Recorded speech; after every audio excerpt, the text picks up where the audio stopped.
میرے نبی تشریف لے جا رہے ہیں، آپ کو آواز آئی یا رسول اللہ۔ آپ نے دائیں دیکھا، بائیں دیکھا، کوئی نظر نہیں آیا۔ پھر آواز آئی یا رسول اللہ۔ دیکھا تو ایک ہرنی گلے میں رسی چارپائی سے بندھی ہوئی آپ کو پکار رہی تھی۔ آپ قریب آئے، کہا کیا؟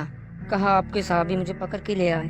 کہا میں اللہ کی تقدیر میں راضی ہوں، مطلب ذبح کی جاؤں گی، لیکن میرے چھوٹے چھوٹے بچے ہیں، بھوکے ہیں، برائے مہربانی آپ اگر مجھے چھوڑ دے میں ان کو دودھ پلا کے واپس آ جاؤں گی۔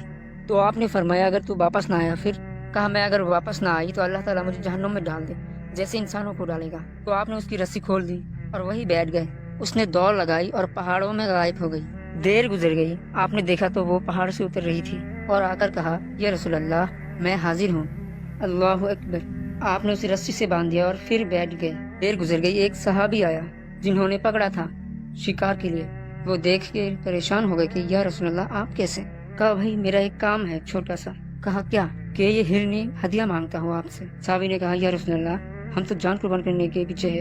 آپ نے فرمایا کہ نہیں بس یہ ہرنی دے دے۔ صحابہ نے کہا لے لیجیے۔ تو آپ نے اس کی رسی گردن سے نکالی، کہا الحق بھی اہلک، جا اپنے بچوں کے پاس چلی جا، سچ نجات دیتا ہے، جھوٹ ہلاک کر دیتا ہے۔ میرے دوستو، ایک ہرنی جیسی سچائی سیکھ